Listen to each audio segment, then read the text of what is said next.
tous et bienvenue dans ce nouveau podcast. Aujourd'hui, nous avons avec nous Saskia Fizel, qui est cofondatrice de Virgile. Salut Saskia.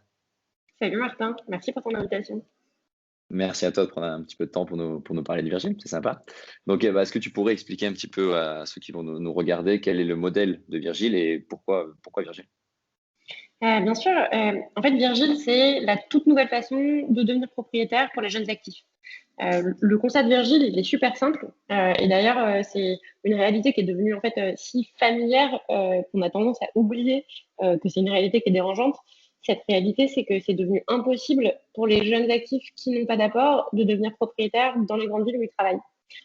Et donc, soit tu as un apport familial et tu sautes le pas, soit tu l'as pas et en fait, tu continues à payer des loyers. Et puis, 10 ans plus tard, tu es toujours locataire parce que oui, tes salaires augmentent, mais tes besoins aussi. Et donc, finalement, tu rattrapes jamais le train. Et ton capital créé au bout de ces 10 ans, il est infiniment inférieur si tu es resté locataire versus si tu es devenu propriétaire. Donc, nous, on s'est rendu compte que le problème, c'était pas l'accès des jeunes à l'emprunt. Aujourd'hui, ça n'a jamais été aussi facile en fait d'emprunter. Les taux sont super bas, les conditions sont super avantageuses. Mais tant qu'on est en CDI, en période d'essai, on n'est pas sur un profil atypique. Mais c'est vraiment une problématique d'accès au capital. Donc, le concept de Virgile, c'est de recréer en fait l'investissement en capital comme ce qui existe pour les entreprises, mais à destination des jeunes actifs qui souhaitent devenir propriétaires. Donc, on a créé une toute nouvelle classe d'actifs qui s'appelle le capital immobilier et on s'associe à des jeunes actifs en investissant en equity à leur côté pour leur permettre de devenir propriétaires. Ok, très clair. On reviendra un petit peu après sur ce modèle économique. D'abord, j'ai une petite question justement sur ces acheteurs immobiliers. Comment vous sourcez les acheteurs? Est-ce que vous allez récupérer la data depuis les portails pour savoir qui est vraiment acheteur ou est-ce que vous utilisez je sais qu'il y en a qui font des partenariats avec des courtiers ou avec des banques parce que c'est les premières personnes qui sont au courant de qui veut acheter vraiment un bien. Donc, comment vous sourcez ça? Écoute, tu nous vois beaucoup plus avancés et raffinés que ce que nous sommes. On ne touche pas trop à leur data. Pour être honnête, c'est eux qui nous trouvent. Le problème, Okay. le problème qu'on résout est tellement énorme et le produit est tellement révolutionnaire et on est tellement une solution qui va changer la trajectoire de tous ces gens-là qu'aujourd'hui, le bouche à oreille, c'est vraiment notre driver principal. Donc, il y a le bouche à oreille beaucoup et un autre levier très important, c'est Spoon. Je ne sais pas si tu connais notre newsletter. Ouais, je suis abonné. Je ne sais pas si tu as reçu celle de ce matin Ouais.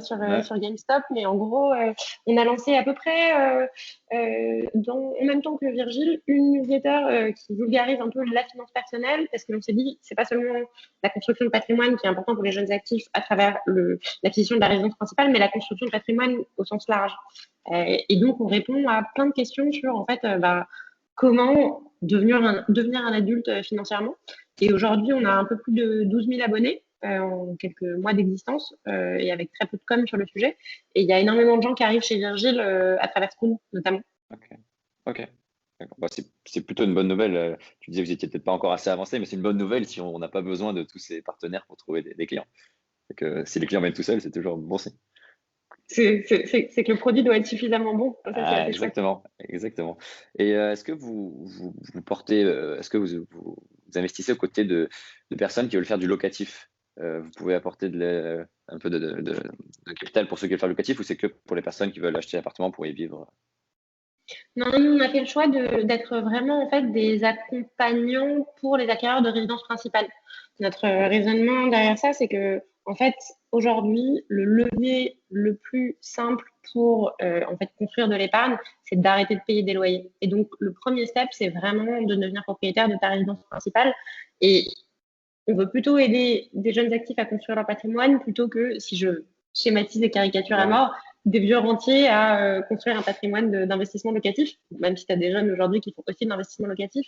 Mais à notre sens, c'est pas la destination de ce que fait Virgile. Et donc, on est focalisé sur les résidences principales. Ok, d'accord. Et comment se rémunère Virgile un peu dans tout ça, puisque j'imagine que c'est quand même le but aussi. Donc, quel est votre modèle un peu économique? Bon, alors le but, c'est évidemment d'aider les jeunes actifs à devenir Oui. propriétaires, mais tu as raison, on n'est pas une ONG et il faut bien qu'on se rémunère. En fait, c'est assez simple. Il y a deux choses. C'est d'une part, en fait, Virgile co-investit un apport et en échange de cet apport, va détenir une petite partie de l'appartement. Et donc, lorsqu'on investit 10% du prix du bien, on va en détenir 15%. On se rémunère sur cette quote-part de détention qui est supérieure. Et par ailleurs, on est également courtier, ce qui est une partie importante de notre modèle.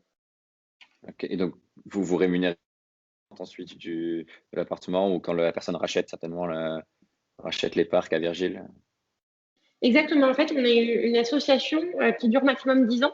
Et aujourd'hui, les gens qui font appel à nous, c'est des urbains qui achètent peut-être leur premier appartement dans lequel ils vont rester 4, 5, 6, 7 ans, jusqu'à 10 ans. Et donc, au bout de ces 10 ans maximum, Virgile se rémunère au moment de la revente le plus souvent ou alors s'il y a un rachat de part. Et comment vous valorisez, d'ailleurs ça peut être un risque, comment vous valorisez dans 10 ans les beaux 15% dans l'appartement? Parce que s'il y a un retournement de marché, par exemple, parce que si elles valent 2 fois moins que les 15% que vous avez, enfin les 10% que vous avez mis à l'entrée, comment vous gérez ce risque-là? En fait, c'est le marché qui les valorise, puisque dans 90% des cas, en fait, il y a une revente. Et nous, on est toujours en fait très minoritaire. On va investir maximum 20% du prix du bien. Et donc, en fait, les acquéreurs qui sont propriétaires d'un appartement, avec Virgile, leur but, c'est de maximiser aussi leur bien-être et leur revente. Donc, ils vont essayer de se maximiser sur le marché. Et il peut y avoir un retournement de marché dans 10, 15 ans, 20 ans. Mais à ce moment-là, quelque part, quand on gagne avec nos acquéreurs, on gagne avec eux. Et quand ils perdent, on perd avec eux. Ok. Ça pourrait avoir une stratégie, par exemple, ça pourrait jouer sur votre stratégie d'achat, quoi. C'est un peu ça. Se dire, je vais peut-être pas acheter un appartement, enfin, et peut-être pas aider sur un appartement où je sais que dans 10 ans, le marché, vu ce qu'il est aujourd'hui, sera peut-être Ah, 30% moins cher, quelque chose comme ça. C'est sûr qu'en fait, on a un droit de regard sur les appartements qu'on achète et on fait très attention à ne pas acheter des appartements qui sont survalorisés par rapport au marché. Et typiquement, il y a des choses assez simples, mais il y a certains quartiers aujourd'hui où les prix sont totalement délirants. Et nous, on ne va pas sur des prix totalement délirants parce que s'il y a une crise, c'est probablement les premiers, les premiers à baisser de valeur. Donc, on a un droit de regard et c'est à la fois important pour nous en tant qu'investisseurs, mais c'est aussi très important pour nos acquéreurs, pour qui, en fait, on représente vraiment un filet de sécurité, un vrai rôle de conseil. Donc, on visite tous les appartements, en fait, dans lesquels on investit. Ok, ok, très clair. Et vous avez une formule qui permet, ou est-ce que vous voulez développer ça, qui permettrait à l'acquéreur de racheter un peu au fil de l'eau ses parts? Quelqu'un qui, à la fin de chaque année, aurait accumulé de son côté cette capital pour racheter une petite partie de vos 10%, ou c'est vraiment au bout de 10 ans en one shot? Alors aujourd'hui, c'est pas le cas. On pourrait l'imaginer. Il y a plein de choses en fait à imaginer. C'est ça qui est intéressant, c'est qu'il y a plein de choses à faire. Aujourd'hui, c'est pas le cas. Mais encore une fois, vraiment, la plupart de nos acquéreurs sont dans une démarche où en fait, c'est un peu, tu vois, pas le premier appartement au sortir de tes études, mais le second, celui dans lequel tu vas pas avoir envie de tout meubler en Ikea, mais tu vas pas non plus t'installer avec ton labrador et tes chiens, Ouais. ton labrador Ou et ta autre. Renault Espace, quoi. Et donc, c'est un peu celui où tu vas rester 6-7 ans max et revendre parce que, en fait, tu vas vouloir aller plus grand, peut-être t'éloigner un peu plus de la ville. On est aujourd'hui très urbain et ça correspond à cette typologie-là. Donc, ça correspond assez bien, en fait, aux besoins de nos acquéreurs. Ok. Et justement, ce modèle-là, j'imagine, est assez gourmand en capitaux. Donc, j'ai vu que vous avez fait une levée de fonds d'ailleurs. Qu'est-ce que tu pourrais juste un peu en parler? Ouais, bien sûr. En fait, nous, on investit du capital et on investit du capital aux côtés de jeunes actifs qui veulent devenir propriétaires dans du résidentiel urbain. Et aujourd'hui, investir dans du résidentiel urbain, c'est super difficile. C'est une classe d'actifs qui est hyper recherchée. Et en fait, on permet à des gens qui souhaitent le faire, de le faire en permettant à des jeunes actifs de devenir propriétaires, ce qui est quand même hyper vertueux. Et donc, c'est comme ça qu'on se finance. Ok. Et parce que du coup, si j'ai bien compris, la levée de fonds avait été non pas c'est un véhicule d'investissement que vous avez levé récemment, donc pour que les investisseurs investissent à vos côtés. Et je me demandais, l'horizon d'investissement est assez longue finalement avec ce modèle-là, puisqu'on parle d'un modèle qui globalement est de 10 ans. Donc, quels investisseurs vous avez qui vont être capables d'investir pour avoir des retours dans 10 ans? Bah, tu as énormément d'investisseurs en fait qui sont pas du tout sur des retours à 2-3 ans. Donc, ça va être des institutionnels, ça va être des Ok, gens avec le temps long pour qui en fait 10 ans, c'est un horizon totalement acceptable. Aujourd'hui, quand tu investis dans l'immobilier, tu as souvent des horizons de temps qui sont même beaucoup plus longs que ça. Donc, ouais, typiquement, c'est pas des investisseurs technologiques. Nous, on est financé en fait largement par des investisseurs du secteur technologique. Et oui, c'est pas des venture capital, de ouais, capitalistes qui vont investir dans des appartements parisiens parce que c'est pas leur modèle, non, bien sûr. mais il y a tout un tas de personnes qui souhaitent investir justement dans l'immobilier et pour qui en fait l'horizon de temps de 10 ans est finalement tout à fait raisonnable. C'est ça qui est assez sympa avec Virgile, c'est c'est une startup qui à la fois peut lever des fonds pour développer la boîte, mais peut aussi, donc avec des VC, mais qui peut aussi lever auprès d'institutionnels pour créer des fonds immobiliers. Donc c'est ce double modèle qui est assez rare finalement avec les startups et qui est intéressant. Bah, ça vient un peu de notre double culture. Enfin, en fait, Kevin et moi, avant de lancer Virgile, on a travaillé pendant près de 5 ans donc, chez One Stay, donc on a lancé en Ouais, Europe. One Stay, c'était une boîte extrêmement B2C. Et donc, notre culture de vouloir trouver une solution à un problème que en fait, bah, des particuliers se posent et arriver à le résoudre, ça vient de là. Mais avant ça, Kevin vient du monde du private equity. Et donc, quand on y réfléchit, ce qu'on a recréé en fait chez Virgile, c'est des mécanismes qui sont très proches de ceux du private mhm, equity.